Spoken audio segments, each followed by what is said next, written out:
Ya, selamat pagi para pencari dan pejuang keadilan. Hari ini tanggal 19 November 2025. Saya lagi di perjalanan menuju Pengadilan Negeri Banjarbaru, yang mana pada hari ini kita ada agenda persidangan perkara perdata, mana kita dari pihak tergugat dengan objek singkatannya berupa sebidang tanah, dan di perkara ini kita mewakili dari tergugat 1 sampai dengan tergugat 10. Mudah-mudahan persidangan hari ini berjalan lancar, proses persidangan cepat selesai, dan tentu mudah-mudahan untuk menunggu proses persidangannya tidak terlalu lama, atau menunggu antriannya tidak terlalu lama. Oke. Sedikit sharing ya bagi teman-teman terhadap perkara yang kami tanganin kemarin di Pengadilan Negeri Batu Licin, yaitu perkara tindak pidana. Memang perkaranya perkara tindak pidana tertutup, akan tetapi kenapa kami bersedia untuk menangani perkara itu, oleh karena ada sesuatu hal yang menurut kami tidak sesuai prosedur hukum sebagaimana mestinya, mana para penyidik melakukan atau menangani perkara ini sampai menaikkannya ke proses persidangan. Ada prosedur-prosedur yang janggal, dan ada peristiwa yang diduga tindak pidana ini tidak semestinya atau tidak seharusnya ditujukan kepada si terdakwa. Sehingga berdasarkan hal itulah kami bersedia menangani perkara ini.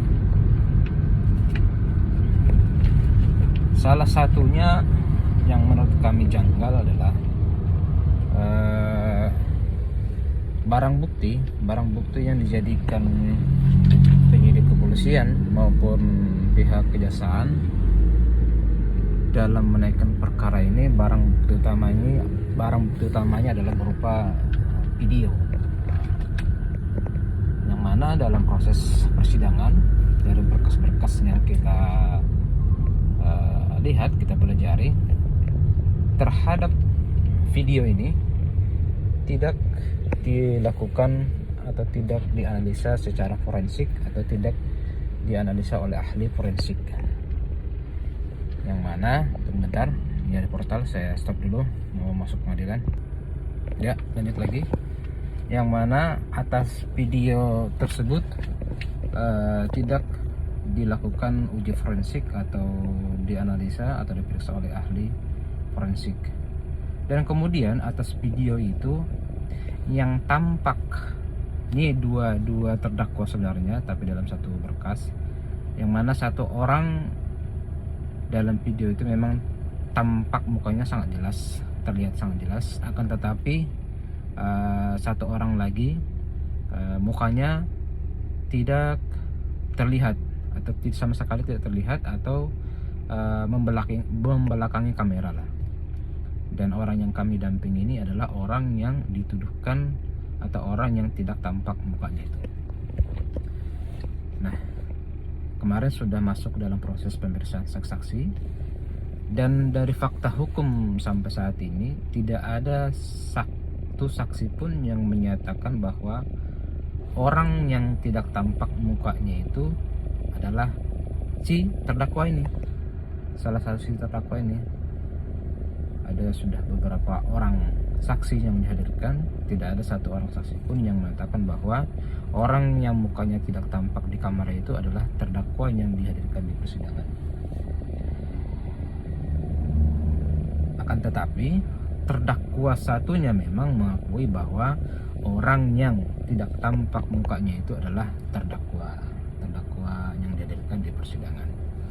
Akan tetapi kalau kita melihat dari alat bukti sebagaimana yang diatur dalam KUHP yang lama, bukan KUHP yang baru ya, KUHP yang lama, itu pasal 184, bahwa alat bukti itu ada beberapa alat bukti, baik itu saksi, ahli, surat, petunjuk, dan keterangan terdakwa, dan lain sebagainya.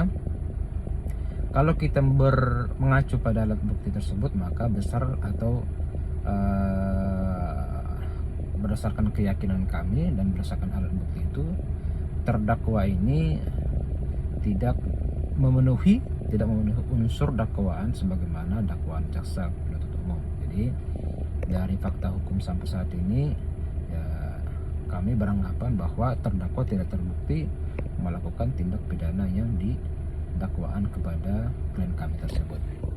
Karena kami beranggapan bahwa kalau barang bukti utama yang diajukan itu adalah berupa video tadi, yang mana video itu tidak tampak sama sekali muka daripada si terdakwa yang kami dampingi ini, dan ditambah tidak ada analisis forensik atau pemeriksaan forensik yang dihadirkan oleh jaksa penuntut umum ataupun yang dilakukan oleh penyidik kepolisian.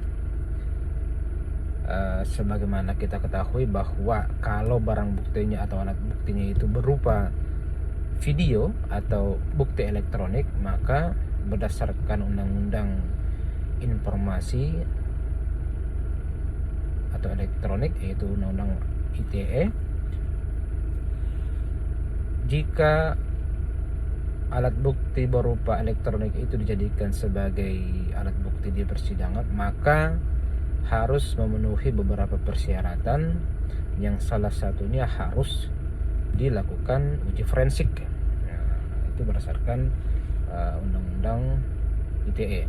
Nah, sedangkan dalam perkara ini terkait video tersebut tidak ada dilakukan uji ataupun analisis forensik, sehingga kami beranggapan bahwasanya alat bukti video atau barang bukti utama yang dia hadirkan oleh penyidik kepolisian dan jaksa penuntut umum tersebut tidak sah sebagai alat bukti di persidangan, sehingga sampai saat ini ya kami beranggapan bahwa si terdakwa ini tidak dapat didakwa atau dituntut maupun nanti diputus melakukan tindak pidana yang didakwakan oleh jaksa penuntut umum. Jadi mudah-mudahan atas perkara yang kami tangani di PN Batu Licin itu harapannya putusannya bebas. Oke. Untuk perkembangan selanjutnya nanti atas perkara tersebut nanti akan kita sampaikan di video-video berikutnya. Oke. Berhubung kita sudah dipanggil mau sidang, kita bersidang dulu. Oke. Salam dari kantor hukum Pasar Silaban dan partners. Salam dari para pencari dan pejuang keadilan. Horas.